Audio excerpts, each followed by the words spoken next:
to your mini lecture on Chapter 5. Today we're going to be talking about ways that we measure behaviors. So there are actually two broad systems that organizations can use to measure behaviors. Those are comparative systems, or what we call our absolute rating systems. Comparative systems are when we look at employee performance by comparing them to other people in the organization. So we're not looking at how the employee themselves is performing, but rather how their performance ranks or rates compared to what people around them are doing. So are they generally better than most employees? Are they worse than most employees? Do they fall somewhere in the middle? There are actually 5 different types of comparative systems that organizations can use. The first is called simple rank order. This is exactly what it sounds like. We take a whole list of our employees, so we have a roster of everyone who works for us, and we go through and we rate those individuals from best to worst. So if we have 100 people in our organization, number 1 will be the very best employee, number 100 would be the very worst employee, and that can help us to see where people are falling relative to others. The second approach is called alternation rank order, and this is when we are choosing best and worst performers, but we're doing this in an alternating pattern. So we might look at that list of 100 employees, and number 1, we choose our very best. And then we look through the remaining 99 and we choose the very worst. And then from there should be 98 people left, so we choose the second best. And then from there, the second worst. And we work our way through the entire list going best, worst, until all employees have been evaluated. The third approach is called paired comparison, and this is when we take an employee and we compare them to all the other employees in the organization.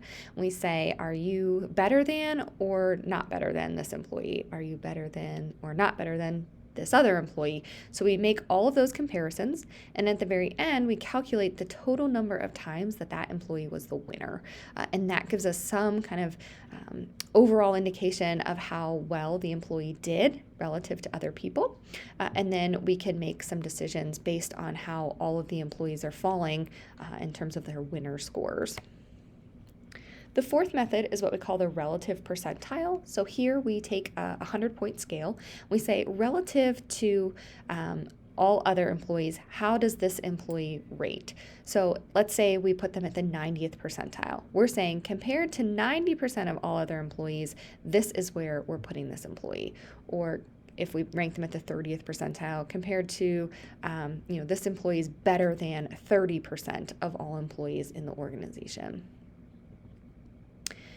The forced distribution is the final method, and this is when we use a normal curve. So you might remember that normal curve from your statistics class. Many of you just completed in the first 8 weeks. But here we have a standard bell curve, and we force employees to fit in certain distributions under the bell curve. So we have the top 20% of employees. We might consider these our star performers. So they would get rated their top 20%. The middle 70 would be our kind of reliable workforce, the people that show up, that are doing the job, that have room to grow, still maybe need some coaching or feedback to develop, but are, good contributors. And the bottom 10% are actually let go. So they fire the bottom 10% each year. These are considered the worst performers. Now, the downside to this is that there could be employees that are doing their job, that are engaging in good job behaviors, but they get put in that bottom 10% because somebody has to go in the bottom 10%. Imagine in this course if grading was using this forced distribution method. So 20% of you could be guaranteed to be star performers, you would get A's. The middle group might get, we'd have a mix, mostly B's, maybe a few C's. But that bottom 10%, you would fail. That is not usually the case to have 10% of the course fail. But imagine saying it doesn't really matter how you performed. It doesn't matter what grades you got on the quizzes. It doesn't matter what grades you got on the case studies. It's relative to other people. So even if you were performing individually very well, if you were in the bottom 10% relative to other people, you would get an F. So you can see how that might be problematic for employees as well. Now, there are some benefits to using the comparative systems, and the textbook outlines, a bunch of these, so you can go back and review it. But just kind of as an overview, these systems are relatively easy to use. They're easy to explain to other people. It's not quite as complicated as when we're trying to evaluate certain behaviors, and you have to do a lot of training and, make sure that you're kind of following the guidelines, etc. So it's pretty easy to explain, easy to implement, can make it time efficient. Also, these systems are known to produce less bias than our absolute rating systems because here we're forced to make decisions. So not everybody can be great. And oftentimes, managers fall into this trap of rating employees maybe more highly than they should be because they are kind people and they want what's good for their employees, but maybe they're not really giving objective feedback. So the comparative systems are forcing people to be better or worse than others, which helps kind of eliminate some of those biases where we might be tempted to rate everybody highly, or maybe we're tempted to rate everybody really low, and that's not the case, right? So this system, of course, would force you to evaluate and identify high performing employees as well. So companies do actually continue to use these methods. I'll be honest, I've never worked in an organization that's used a comparative method, but IBM did a compensations trend survey, and if you look at SHRM, they've also reported on some results related to what kind of compensation systems organizations are using. This one is a little dated now, but what they found is at the time, 82% of the companies they surveyed used a formal rating or ranking system, which is important because it's saying that they are paying attention to performance and they are relying on some ranking processes in order to make decisions about employees. 57% used a rating but did not use force distribution. And I think that's pretty consistent with what we found as we continue to do research on performance management, is that force distribution has become less popular over time. As we mentioned, there are obviously problems inherent with maybe losing performers that are doing good but get evaluated as being that bottom 10%. But again, here we see companies are using some ratings without the distribution. 29% used ratings with a forced distribution, so it's less common but still actively used, particularly among these firms evaluated by IBM. And 6% used ranking or paired comparison. So here, that paired comparison method I thought was interesting. Again, nothing that I've personally experienced, but we do see a few companies choosing to engage in it. So these methods are being used in organizations that affect thousands of employees. And with the amount of data that we now have available, constantly monitoring employees, particularly in jobs where employees are quite autonomous. You think about some manufacturing jobs, things like that. It's quite easy to really hone in on employee metrics and figure out down to the minute what they're doing and how they're performing. And that gives us a lot of data to use for comparisons. So the second approach that we can use are called absolute systems. And so here, performance is evaluated exclusively for each employee. So we're no longer looking to what other people are doing. We're just focused on that one employee to evaluate their performance. So there are different types of absolute rating systems that we're going to talk about. The first are called essays. So these are unstructured assessment of employees' strengths and weaknesses. So essentially, go back here. Essays would be when a manager or supervisor would sit down, they'd have a stack of their employees in a file, and they would just type out an essay talking about the employees and their strengths and their weaknesses, things they do well, how they contribute, maybe ways that they need to improve. And it turns out that this is actually a common practice, and you might see this particularly in places like Amazon. So here someone was talking about how Amazon evaluated performance, and they said, if you're looking to promote someone, you might want to see that they have continued to evolve and progress, that they have taken risks, succeeded, and failed and grown in the process. Promotion white papers reflect those successes and those failures, and they include reasons we shouldn't promote someone. It's a mandatory part of our promotion document, and it gets back to the humble nature of our culture. So essentially, they're creating these white papers of employees, and they're documenting information about them, and they're using that to decide whether or not somebody should get promoted. So really, it's just kind of like a, a diary entry of how these employees are performing based on the perception of the manager. So Amazon's a large organization. They have thousands and thousands of employees. And so you can see that this use of essays is quite core to how they decide who they want to promote and why. The second approach is called a behavior checklist, and this is when we have a list of behaviors and they're assessed by checking the description of the behavior. So for each job, we would create a list of all the behaviors we'd want to see, and then we would just check which description seems to align most closely with that employee's performance. So the description could be the amount, so how much they do something, the frequency, how often they do, an evaluation like good or poor, or agreement like strongly agree, strongly disagree, somewhat agree, etc. The behavior checklists are quite easy to use and they're time efficient. There's not a whole lot of detail involved, so you just have to read each of the behavioral descriptions and then just check where you think each employee is. Unfortunately, the behavior checklist is going to provide limited feedback to employees. So where those essays are quite detailed and can tell employees exactly what the supervisor is seeing, the behavior checklist does not give that same amount of feedback, so it can be difficult to use in a developmental standpoint. So here would be an example of a behavior checklist. So let's say we're evaluating a customer service individual. We can say, do they count the cash drawer before each shift? Always, fairly often, sometimes, or never. So we're just going through and checking where we think the employee is. It doesn't give any detailed support. It doesn't give any additional feedback or description. So the employee can basically see maybe they get a sometimes or they get a never, but they don't necessarily know where that evaluation came from. This practice is used at Zappos, and so Zappos is a shoe company. I think now actually they expanded to sell much more than shoes, but here you can see the description of their performance management process. It says they're no longer scored on a traditional 1 to 5 scale, ranging from unsatisfactory to exceptional.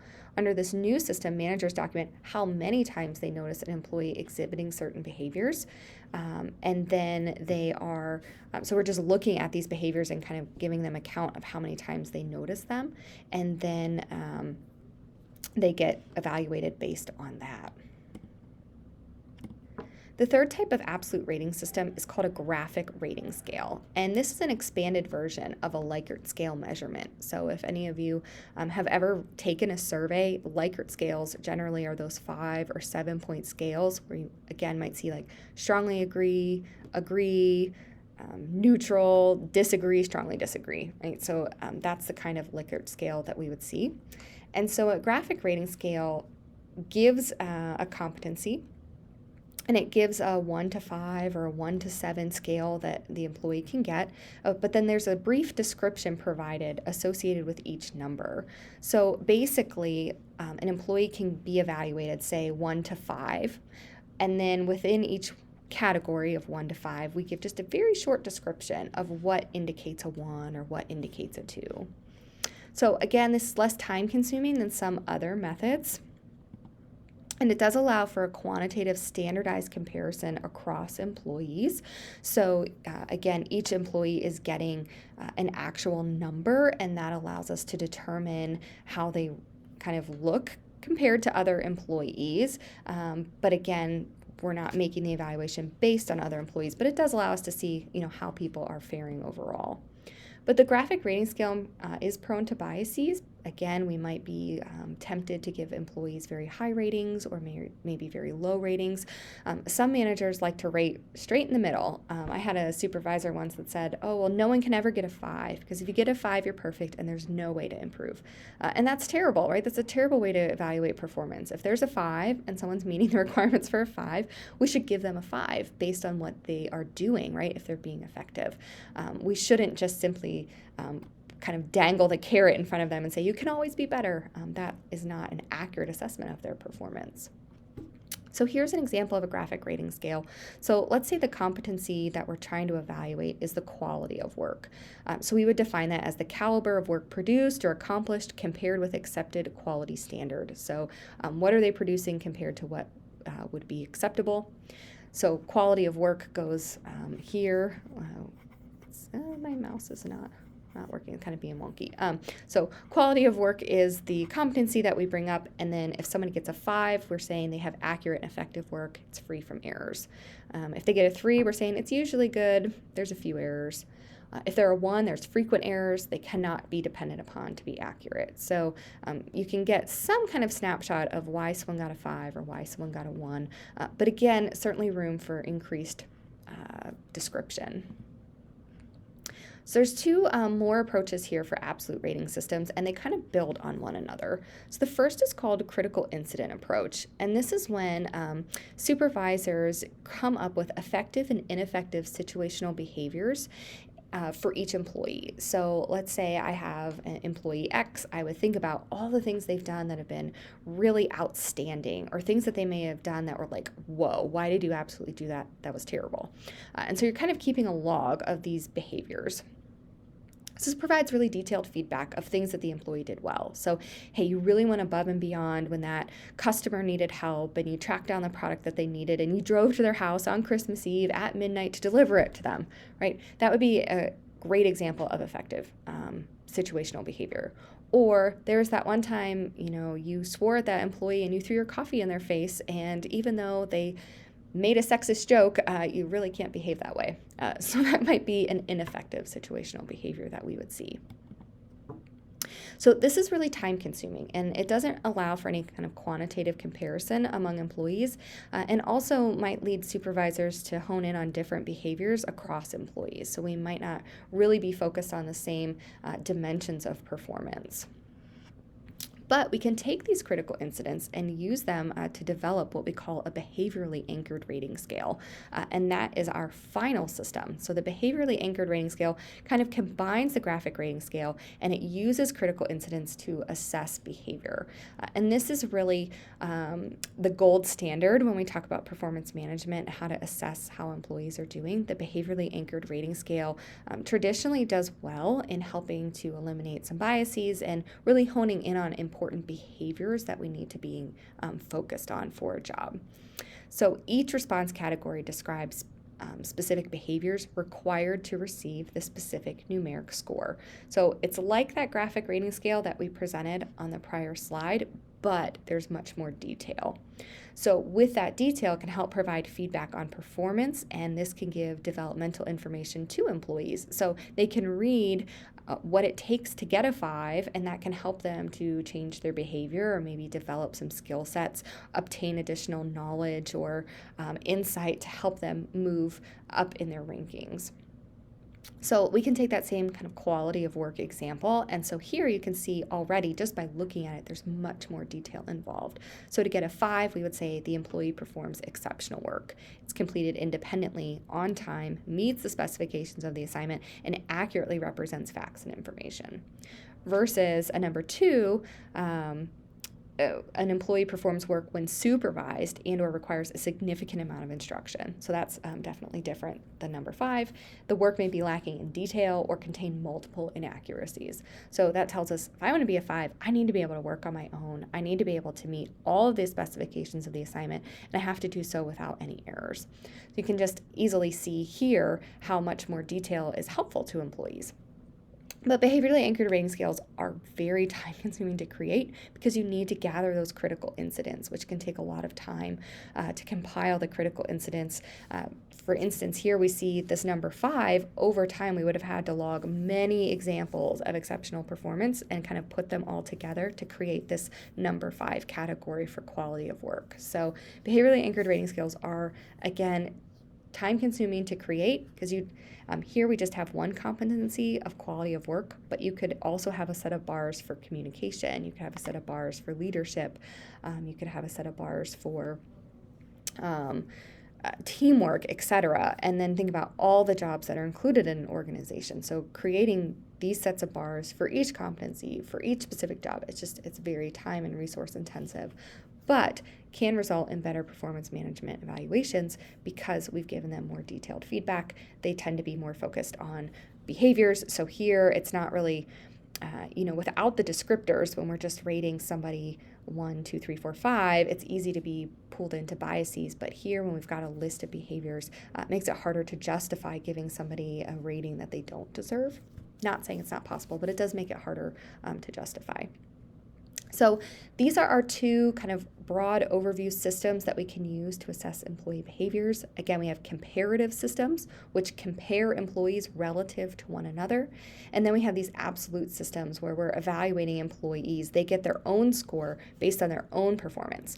And then we are able to look at how they might rank relative to others, but that is not determined as we don't use that ranking to determine their overall performance level. But again, if you want some additional examples of this, you can dig into the textbook. There are some examples, just kind of graphic scales or like representations that you can see of different 7-point scales or 5-point scales. They also have an example of bars in the text as well.